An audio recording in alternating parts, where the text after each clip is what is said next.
Today's topic is all about the importance of accessibility. And I first heard this guest speak at TalentNet Virtual Conference.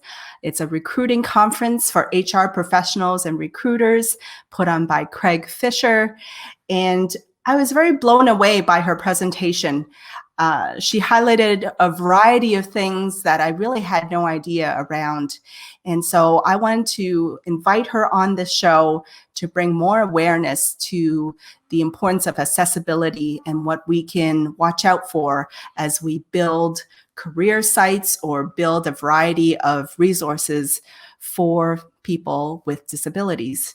So it is with utmost pleasure that I introduce you to Miss Sarah McMullen, Disability Consultant at Getting Hired.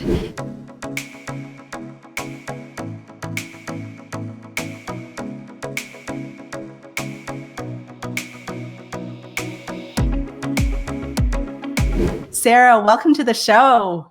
Hi, thank you so much for having me. It's an honor to be here. Oh, thank you. Thank you for your time. So for our audience, please share with them how you got into this field of studying accessibility and even recruitment, and how you kind of marry those two sides together. Yeah, absolutely. So I know you and I were just talking prior to this show and talking about how we got to where we are in our careers right now. I will say this was a fortunate space that I happened to stumble upon, that I happen to find myself in right now. So I originally graduated from Goucher College with a degree in biology. I thought I wanted to pursue something in science, wasn't quite sure what that was. And so one thing led to another. I actually started my career in the staffing world at Aerotech, which is a sister company to Getting Hired. And then 5 years ago, transitioned over to our organization. I listened to somebody come speak to us internally and was really just blown away by the mission of our organization, which is to connect individuals with disabilities to hiring employers, really empowering those employers to do more than the bare minimum, to really create cultures of inclusion, of belonging and equity for people with disabilities, which is often, to be honest, a lot of times not a big focus group for organizations. And so for me personally, that mission really hit home because I have immediate family members with non-apparent disabilities. Prior to working at Getting Hired, I will always call myself out and say I was by no means an expert on disability. I didn't even necessarily know what to call some of my experiences that I've had with my family members, because it was just the life that I had always known and always lived with them. I didn't know an accommodation was called an accommodation. But now I had this actual business in this professional setting and role that I could bring my life experiences into and advocate for disability inclusion within organizations. I love how you kind of brought your background to your current passions, as well as your connections to family, and kind of brought it all together into this career of yours. Yeah, absolutely. Wow. So for those of you, look her up, Sarah McMullen, on LinkedIn and connect with her. But let's go back to the basics, right? Like, what is accessibility? How would you define that? Like, what are your terms of definition for that?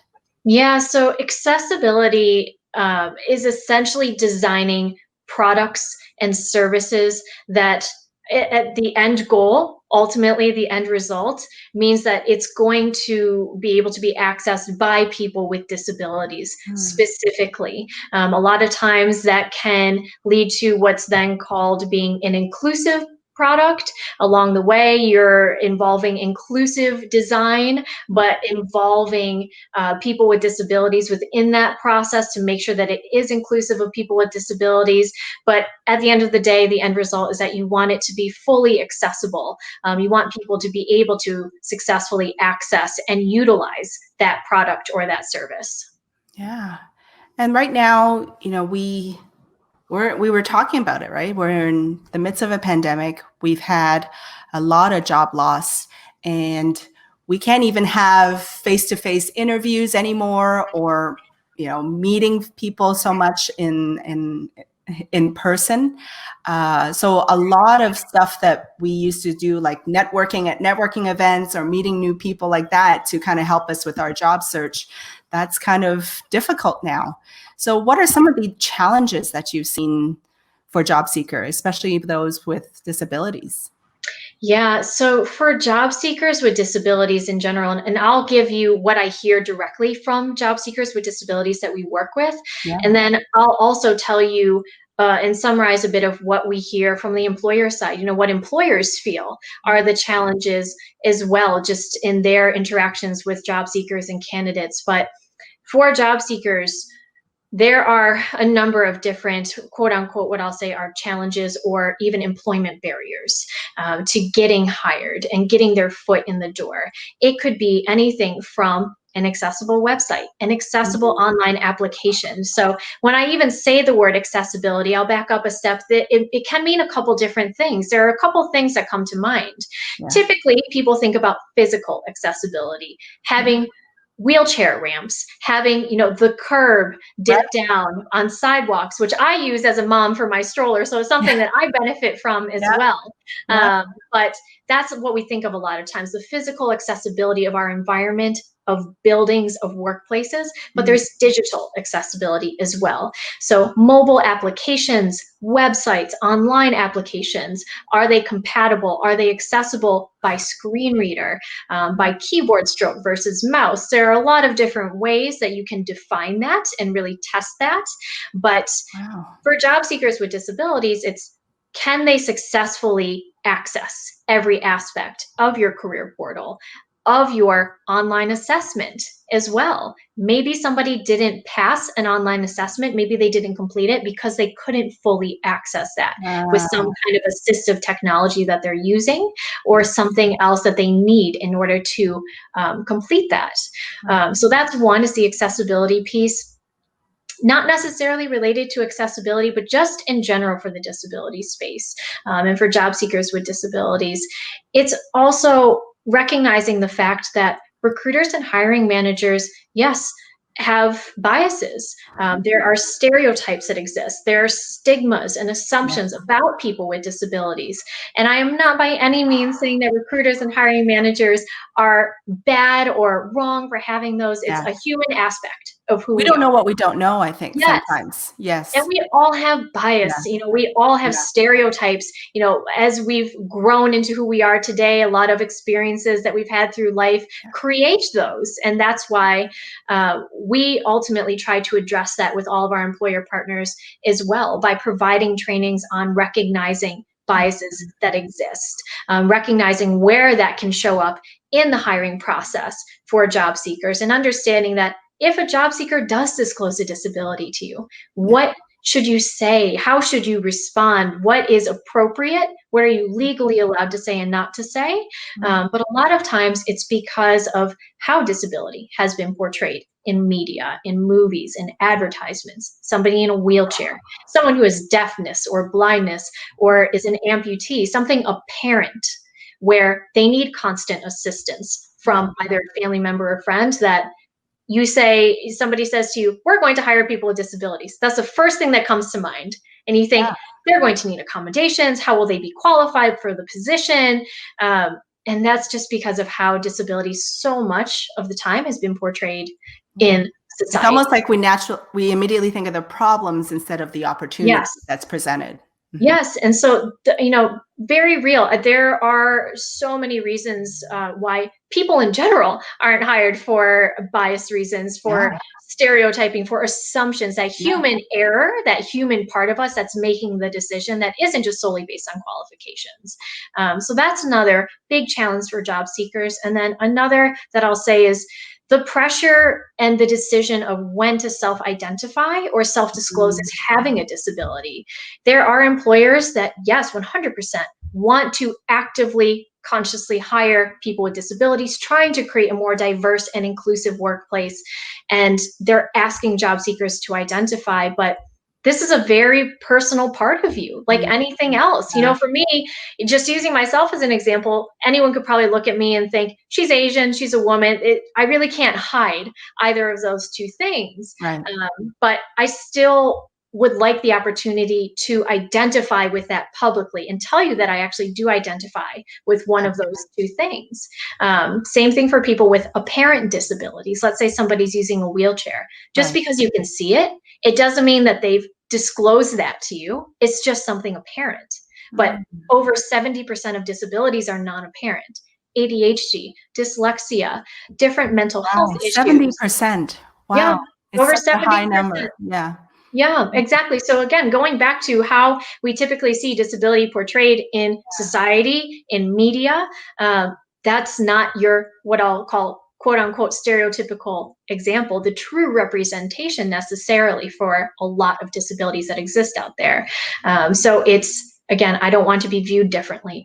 I don't want to be viewed as my disability. I don't want all of a sudden the conversation to change Right. and for you not to treat me like a person first. So there is a lot of pressure that we hear directly from job seekers as well of, when do I share this information? How do I share it? Do I risk potentially not receiving the position in case somebody views me with some kind of stigma around disability instead of as a candidate and a qualified candidate? So is there like a standard or a best practice around when or how to disclose, or like what's your Yeah. advice around that actually? Yeah, so what we tell job seekers, and what we also tell employers to remember as well, is that this is, again, a personal choice. This Mm, is something personal about yourself. mm, It is up to that individual to determine when they feel comfortable. So employers should not think or feel, hey, this is the right time for you to tell me. Because ultimately, anytime is the right time for that individual and when they feel comfortable. There might be a preferred time yeah, because employers want to know that information, right. and they do want to hire diverse candidates. They do want those diverse perspectives, Sure. backgrounds, and ways of thinking. But again, it's ultimately up to the individual. Some go right into the interview, and I've had a job seeker say to me before, I really don't care what you think of me. I'm going to tell you from the start that I Yeah. have a disability. Full I'm going transparency. Yes, I'm going to Yeah, flag it in my application however I right. can. And others will say, I don't even care if I receive the job offer. It's going to take me at least a couple months after that, because again, as a new employee, I don't want to be viewed as the new employee with a disability, especially if I'm one of the only ones who has self-identified, Right.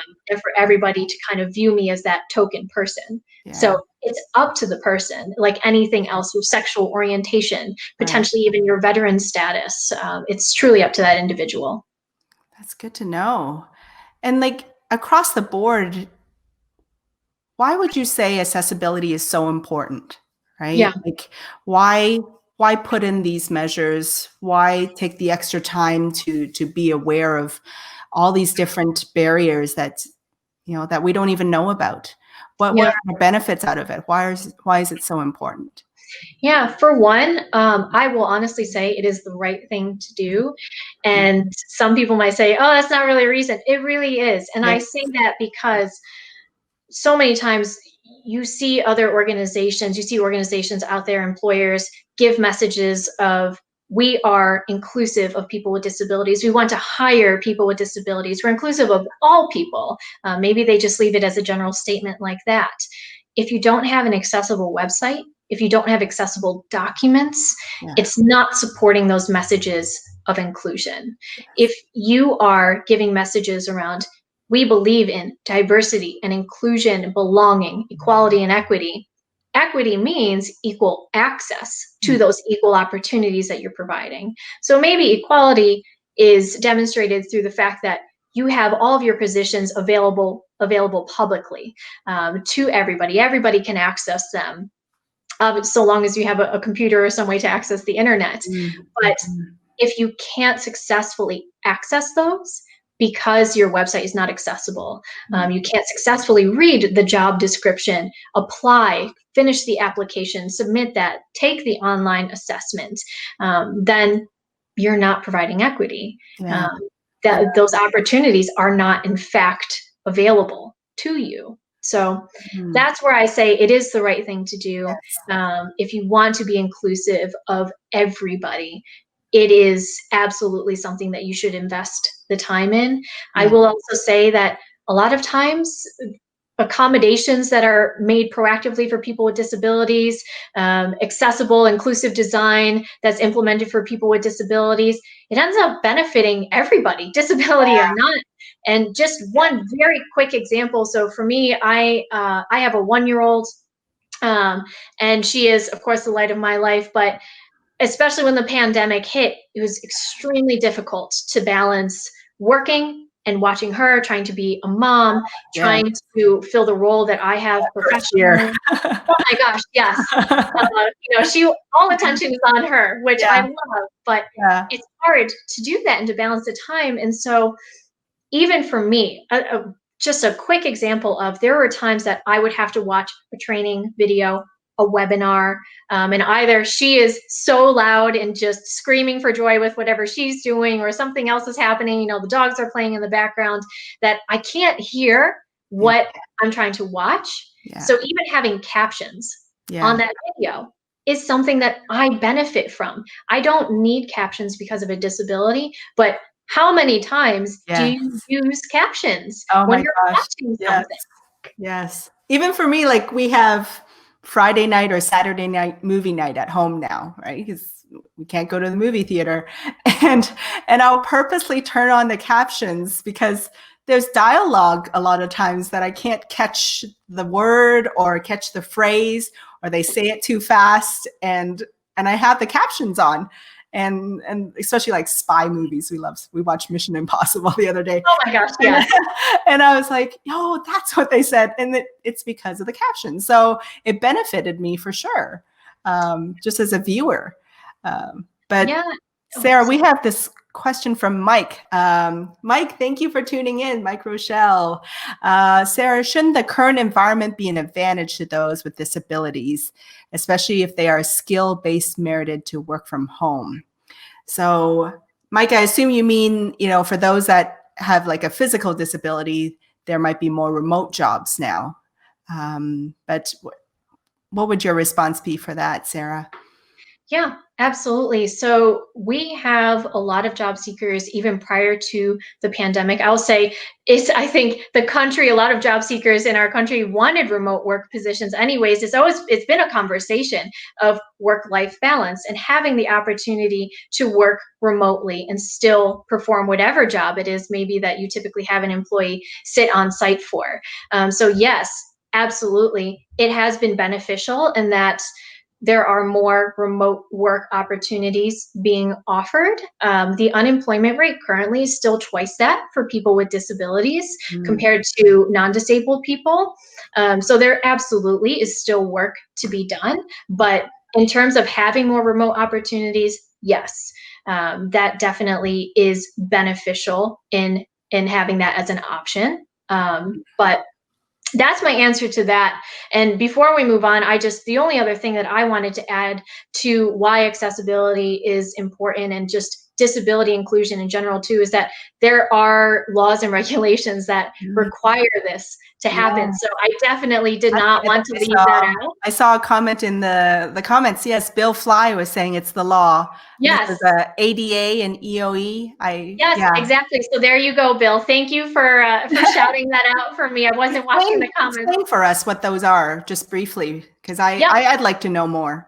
Yep. So the ADAC, Americans with Disabilities Act. And so that is essentially one thing that you can look up. I mean, there are laws and regulations like this, and it was just the ADA 30 that was celebrated. So 30th year since the signing of the Americans with the Disabilities Act, which is really one of the first laws put into place that provided equality and equal protection and equal opportunities for people with disabilities. At least that was the intention behind it. And so one of the main laws that's in place that absolutely can be referenced, that is there for enforcing equality for people with disabilities as well. So that's that. And then EOE is essentially equal opportunity. So the EEOC, if you're familiar with that as well. So the Equal Opportunity Commission, there's also OFCCP as well.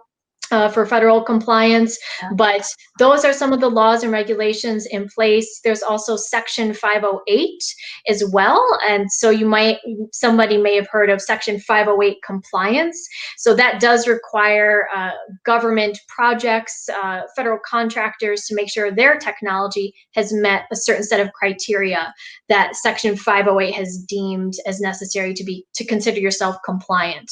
And there's also the Web Content Accessibility Guidelines, or WCAG, WCAG. Not a law, but just a different set of accessibility guidelines that anybody can look up in order to make sure that their website is fully accessible as well.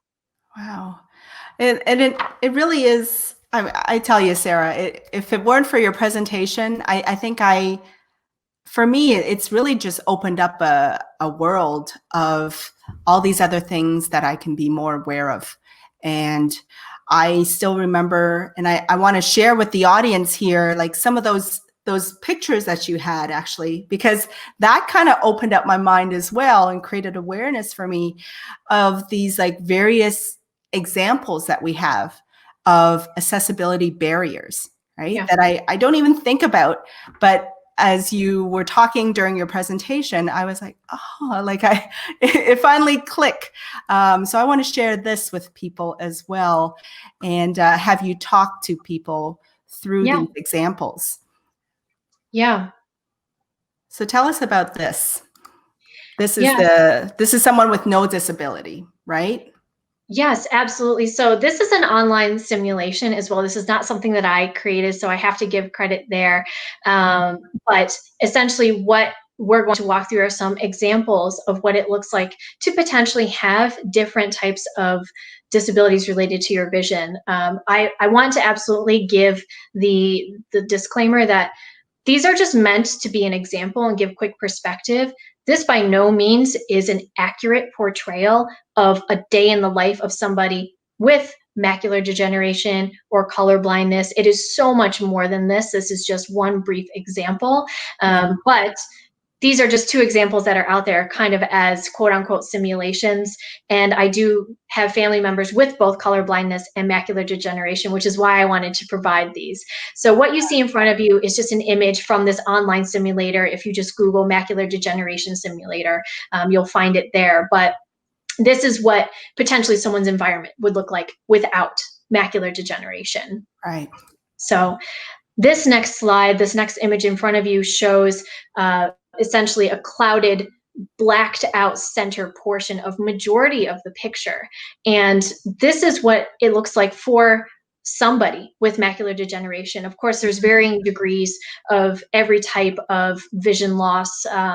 And so for my family member who has macular degeneration, this is how they describe it and exactly how it looks for them. It is ultimately clouded out parts of their vision, of what they see on a day-to-day basis. And so that's not classified as blindness, right? It's just like a separate category or a subset, or you can reach the point of blindness. Yes. You can reach the point of legal blindness as well, or being legally blind. But it is something, again, just knowing that it's a spectrum for every disability. This is just what macular degeneration I know looks like for my family member, and for some out there, it can look a little bit different for everybody else. But just imagine, again, somebody who has this is using especially we're trying to go to a website. Yeah, exactly. Using your mobile app. Again, I know my family members are all avid iPhone users. I guess this is not meant to be an Apple product shout out, but they use their iPads and their tablets, their laptops, everything. They're just as connected digitally as I am. But it's making sure that they can zoom in, that they can access things the way that they need to, change how their screen looks to fit within what they can see in their vision field. And then you had a slide here on color blindness, right? Yeah. So bringing this kind of to current events, this is an example of, and I know this was probably a couple weeks ago, so the colors may have changed a little bit, but Yeah. at the time, this is an example of a live just COVID tracking map that's out there, and it's color coordinating green, yellow, green, yellow, orange, and red, excuse me, to signify the level of COVID and cases that exist within each state. So supposed to be quick recognition. A lot of people know that green is safe and red is just stay out of that area. Right. Orange and yellow are maybe let's see exactly what it looks like. Right. But for somebody with color blindness, if you move to the next image, this is potentially what it looks like for somebody who is green blind. So again, I have family members who have this. Green blind means you only see green? Yeah, so this is essentially what you see in front of you. Just to give a quick audio description as well, you're pretty much seeing yellows and greens in front of you on this map as well. So ultimately, this is part of what their world looks like and how they can see that same thing, a COVID map. It's not a quick, easy read for them to say, okay, which states are green, which states are red. Sure, you have a key on the right-hand side, but the colors are a lot more similar to one another. They're just various shades of yellow and green versus being totally opposite with red and green. So so all the dark green, so it's just some shades of green. So then it's a harder to interpret immediately, isn't it? It is. And so again, it's just incorporating and including people with disabilities in all of your processes from the start, in all of your communication, in your design, accounting for the fact that there might be people with color blindness. Is there another way that you can effectively give this information without it relying on color? So this was just, again, another example that I wanted to bring up because it's just relevant. I feel like all of us can relate in trying to. So true, like even just maps and statistics, right? Like if we're reading a newspaper and if a graph is various colors and there's no texture, then we can't see the difference, right? Yep, exactly.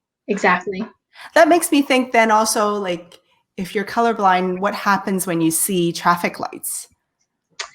Yeah, so again, it's different for every person depending on what type of color blindness you have. I know some of my family members have told me that it depends on the lighting. It depends on what else is around them.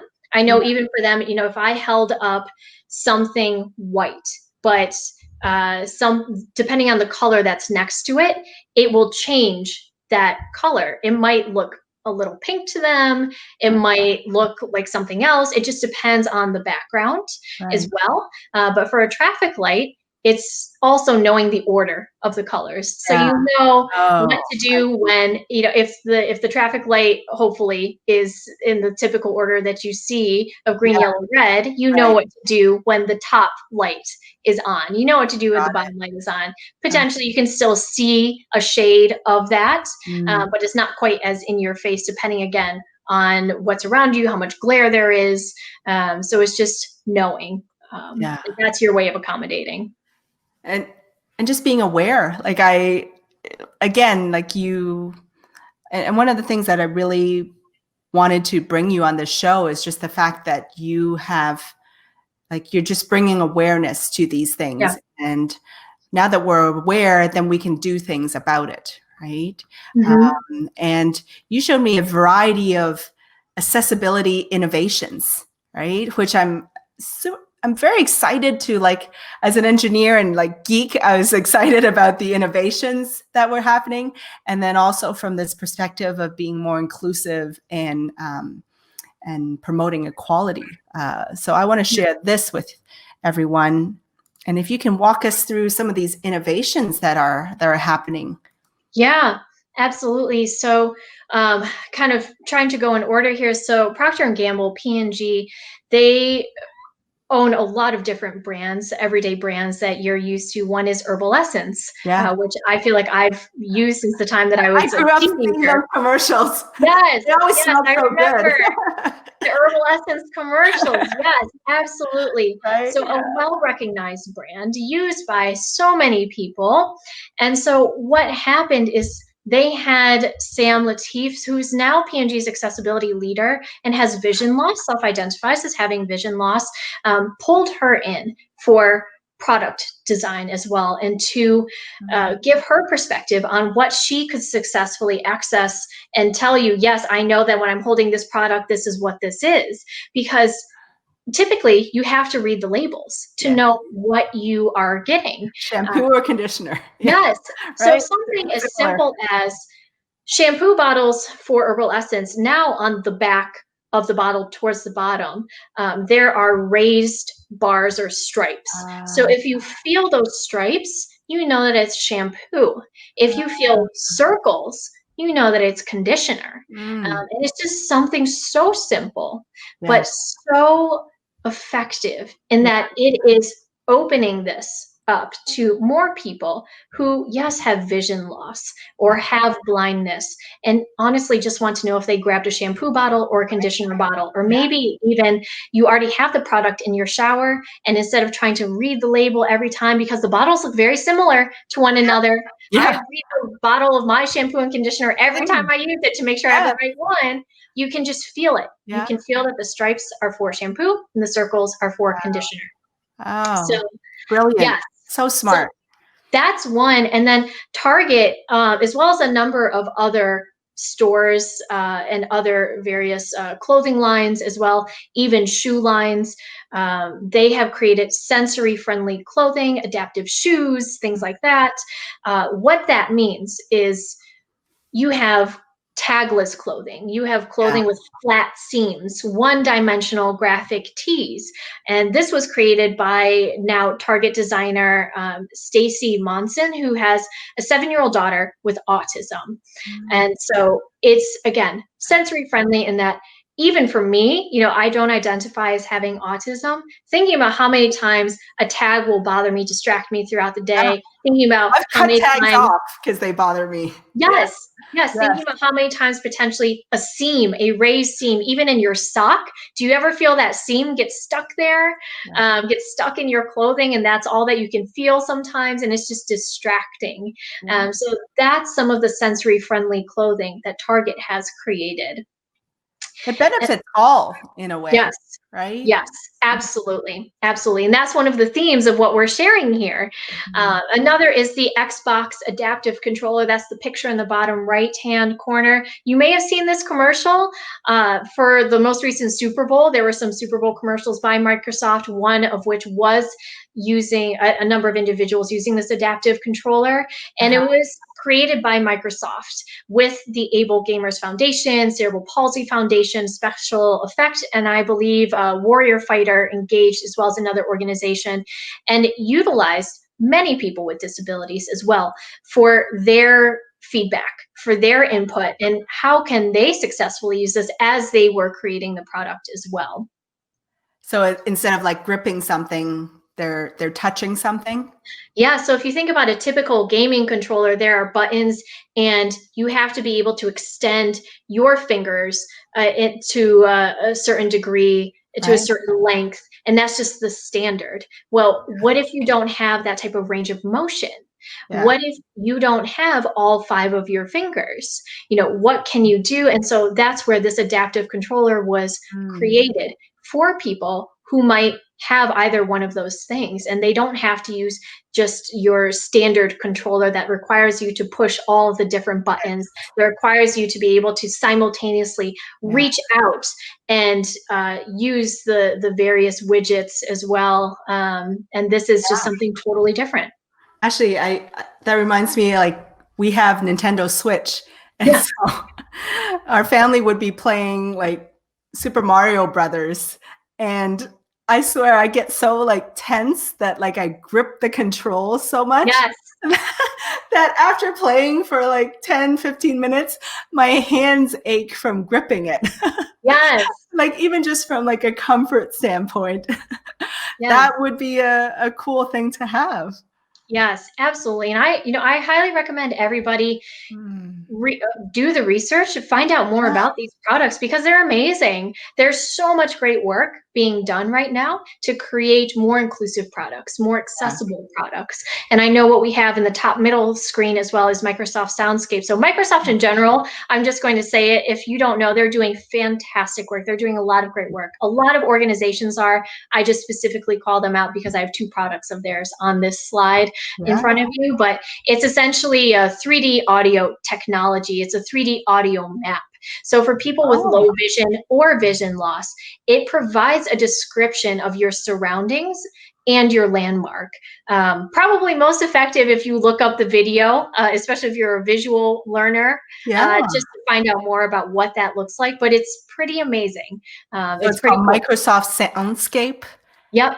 So you just hold it around your environment and it'll Yeah. So describe it for you? it's an app. So even think about if you've ever used, I'll say, like Google Earth, or Yeah. some kind of 3D map, and you can see on the map that there's a park nearby, that there's potentially even a bus stop nearby.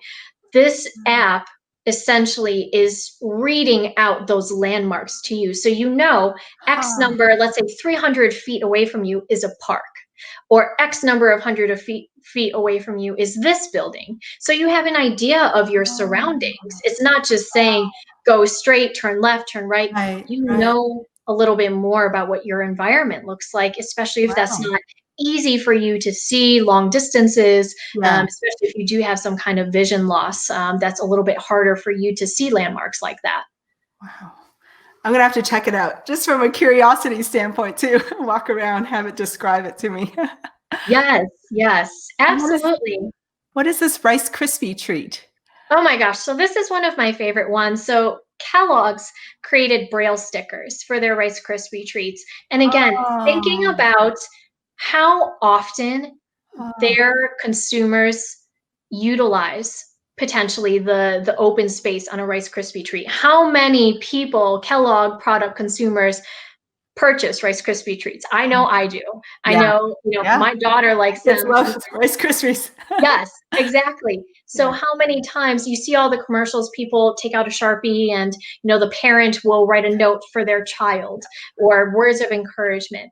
Right. Well, what if that person you're writing the note for, again, Mm, has some kind of vision loss or blindness, and they typically do read Braille? What do you do? And so, yeah. again, there's a great video out there. This was inspired by an 11-year-old who's blind. And so her mom, as well as talking about the experience of finding out that there are Braille notes that she can put on the Rice Krispie treat instead of having to write something out and knowing potentially that this is not fully accessible for people. Not everybody can participate in something so Wow. simple and so great as this. So that was something that Kellogg's had done. I love that. And I bet that also kind of opens up dialogue, right, with our children as Yeah. well.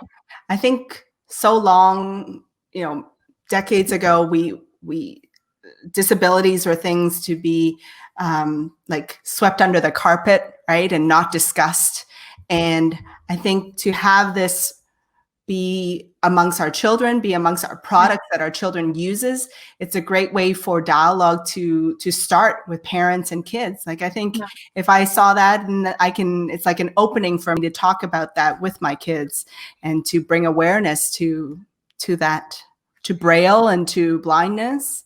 It's a great point that you're making because how many again, I'm only a year into being a parent, but my husband and I, we already talked Yeah. about how are we going to start some of these conversations, and some of them we just think we're just going to dive right in, we're just going to tell her, we're going to expose her to things. We have, again, a lot of diversity within our immediate family members and friend circles as well.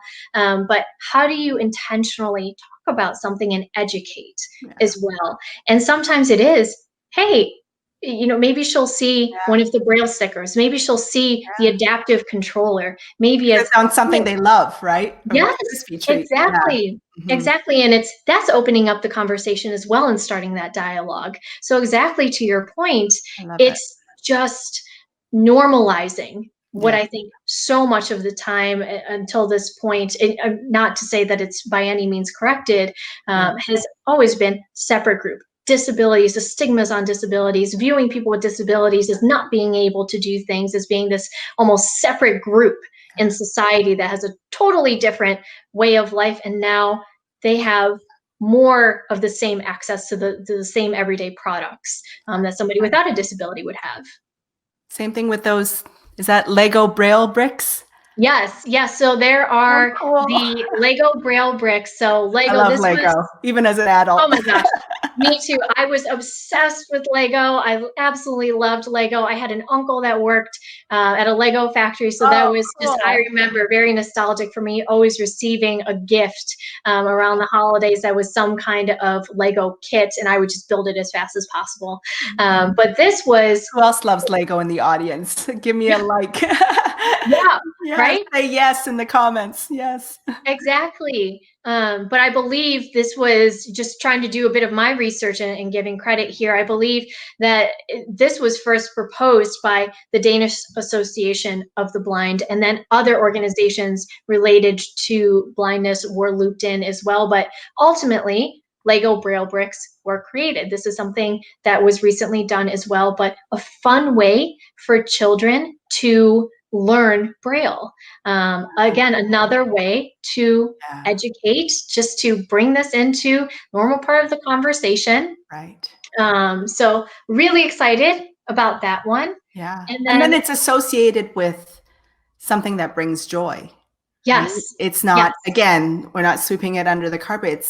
It's associated with a toy, right? yes, exactly, Mm. exactly. And they can play with Legos the same way that anybody else would.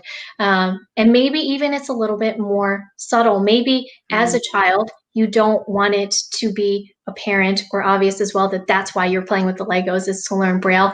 Now you're just playing with Legos. Yeah. Yeah. So it's pretty amazing seeing things like this that are being created. And then I know the last thing that we have on here. So Mhm. CVS Health, they're doing some amazing work in the space as well for people with disabilities. And one thing that was recently created in their partnership with American Council for the Blind, or of the Blind, is that they have created accessible prescription labels. So having Braille labels, having an app that can read the label to you Mm. as well. How many people, how many Americans Yeah. receive prescriptions of some kind? Yeah. And how many people potentially also could have vision loss or some kind of Right. blindness, and now making sure that it's accessible, it is easier Yeah. for them to know and confirm that, yes, here are the directions for me to take the medication that I know I read on a label because I forget. So just reminding myself what Yeah. I'm supposed to do. Yeah. But Because I that's, think, yeah, health. Like, it yeah, would take the wrong dose and that could be harmful to us. exactly. And I think, one of the big takeaway messages from this, and part of the reason why I wanted to call out where did these ideas come from, who was involved in creating each of these products. One, of course, to give credit to those individuals or to those groups, but two, there's a theme here. People with disabilities were included from the start. And that's definitely a message that I will echo as much as I possibly can, is including people with diverse backgrounds, diversity of thought, diverse experiences, not just people with disabilities, but yes, especially people with disabilities, in all of your processes, in your product designs as well.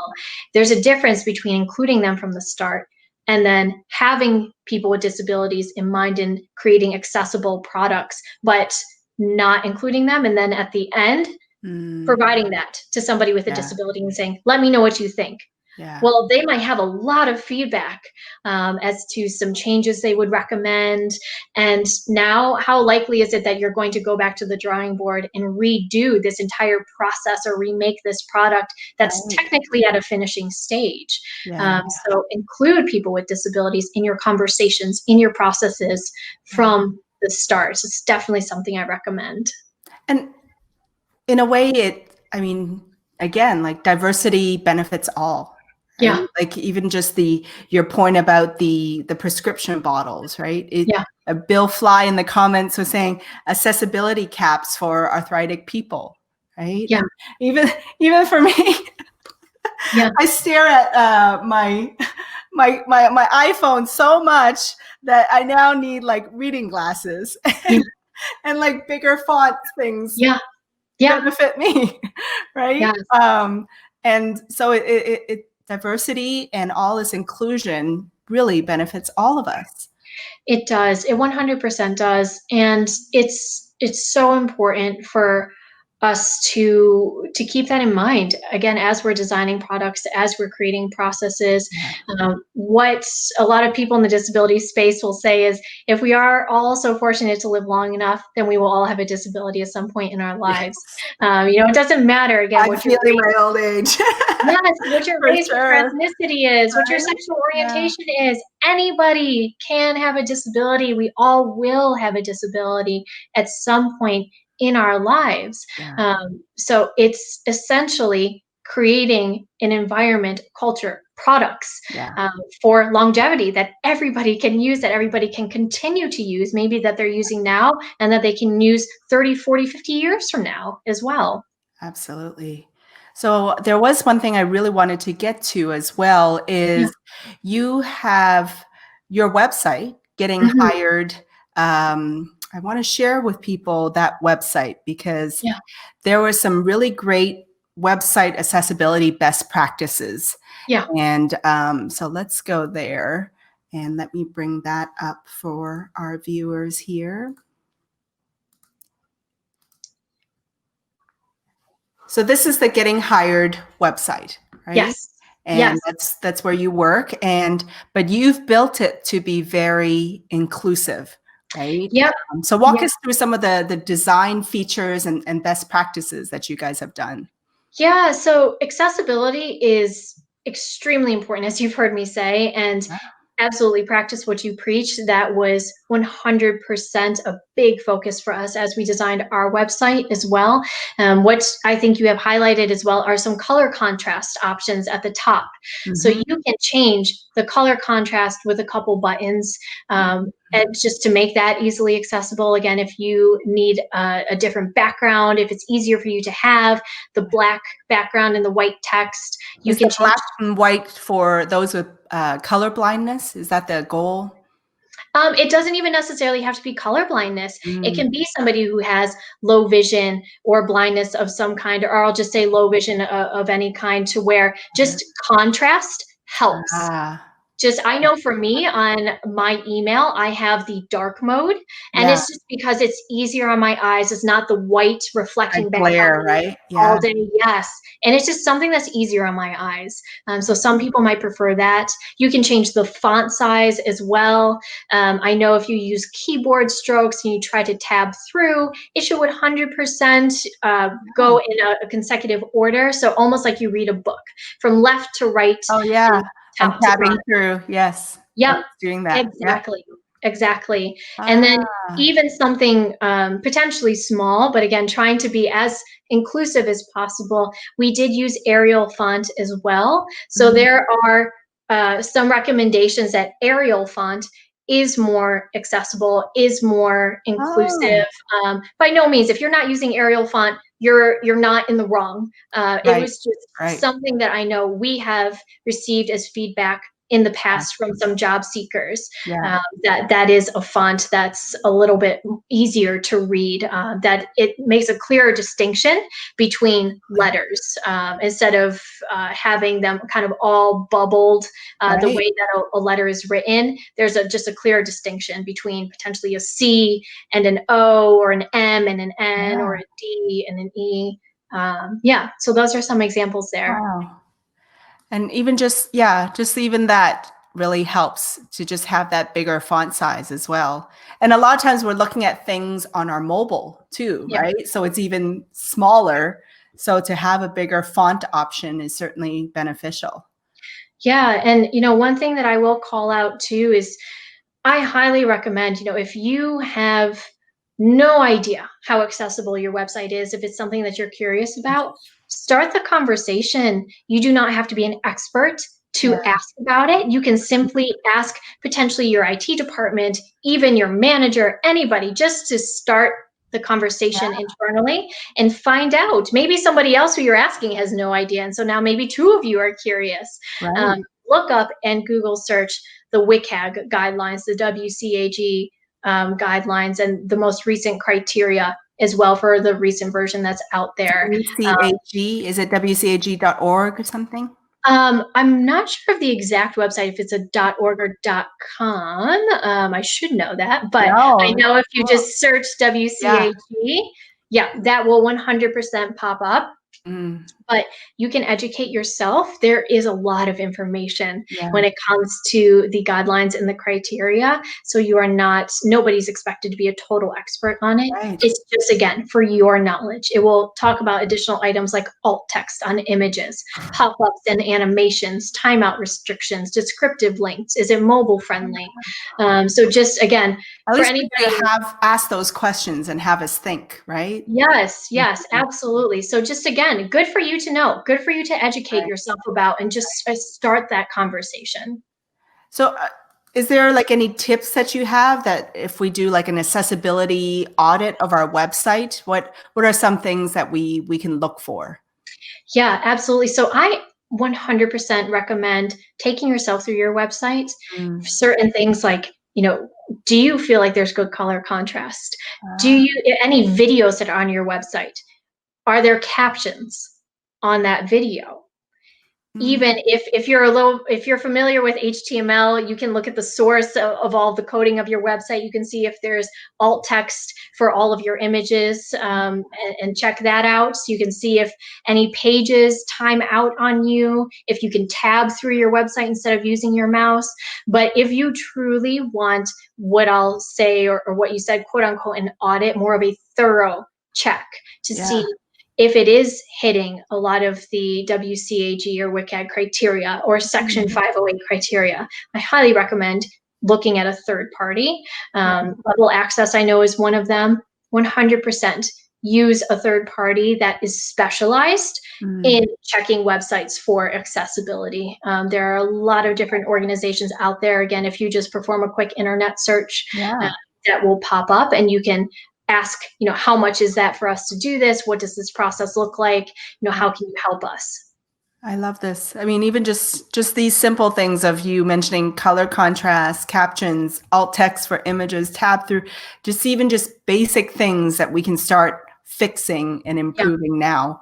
And that's going to be homework for me. I'm going to go back to my own company website and path links and see what I can do. I take it for granted, and I'd be the first to admit. And but it does make sense, and it does benefit.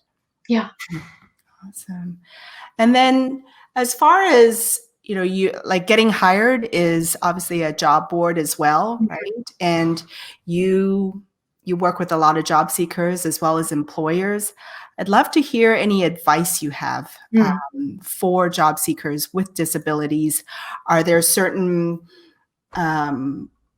sites? Obviously, gettinghired.com is very accessible to them.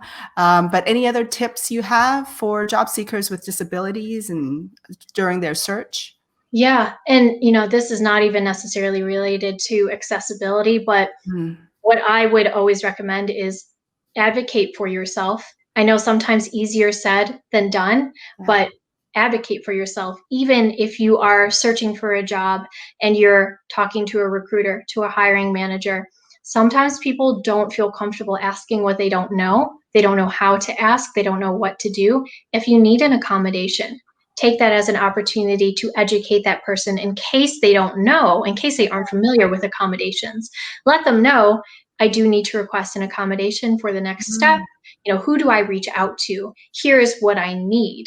Help to guide them through the process, because in all honesty, they may not know. Just because it's an employer doesn't mean that they are the expert. We are all just people, and we are all learning as much as possible. And if you don't have that life experience yourself or personally, then it might not be something that you've ever thought of or ever encountered. So I definitely say advocate for yourself, educate others, educate yourself as well on your legal rights, what employers are legally allowed to ask you and not to ask you during an interview around your disability. Look up that information on the Americans with Disabilities Act, or ADA website. And there are, even going back to accommodations, there are great resources like Job Accommodation Network, or JAN. If you go to their website, they are a free resource.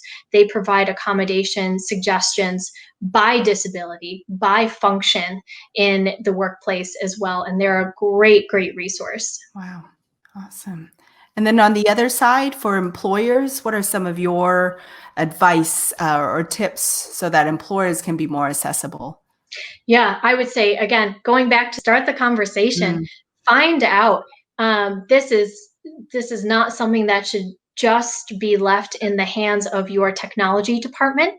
You should know as well. You should feel comfortable and confident in the experience, that candidate experience, the red carpet experience that all employers want to provide. yeah. Find out for yourself how accessible your website is, how accessible the application process is, anything that's digital. Yeah. Even challenge back, a lot of times websites will have downloadable PDFs or infographics or something else about the organization. Are all of those documents accessible? And I know, at least for Microsoft products, if you're using Word, if you're using PowerPoint, even if you are using a PDF or converting to a PDF, there are free accessibility checkers. If you just go to the File tab, or if you go to Save Your Document, a lot of people don't notice it because you're not necessarily looking for it, but there's an accessibility checker that will help to check the reading order, if you're missing alt text. Again, it's not necessarily the end-all be-all. That's not the 100% guarantee, but it's very helpful. Very, very helpful. Oh my gosh. Sarah, thank you. Like you've provided so many great things for us to be aware of, and to even just small tangible things that we can start doing.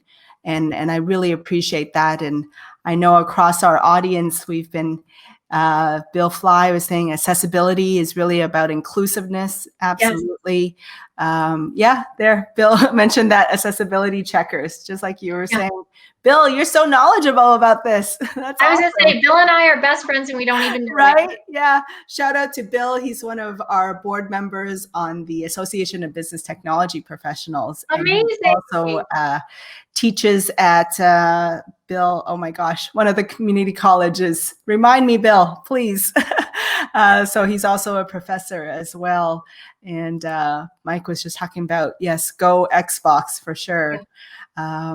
And then we actually, just a quick shout out to the Association of Business Technology Professionals. We have a group that's also for job seekers. And so Mike was just giving a shout out to Chuck, Business Technology Networking Group. Absolutely. So yes, thank you, Sarah. Thank you so much for everything that you've kind of taught us. And for those of you in the audience, definitely connect with Sarah. Is LinkedIn the best place to find you, or what's the best place to find you? Yeah, please feel free to reach out on LinkedIn, message me, or just connect with me. I would love to talk to you further about anything. Absolutely. Oh, Bill says Dallas College. Yes, Dallas Community College. That's it. Look at that, Sarah. 1 hour and it just flies by. Flies by. Oh my gosh. Especially when we're learning something so important. So thank you. But I usually like to wrap up the show. And actually, before I do that, I just saw a comment come in. Yolanda was saying, thank you, Sarah, for bringing awareness to the importance of accessibility. This discussion is eye-opening. Yes, I totally felt the same way, Yolanda, when I first saw Sarah present. So Sarah, you're doing very important work, and please keep it up. And as much as we can, we'll continue to shine a light on it for sure. Yeah, absolutely.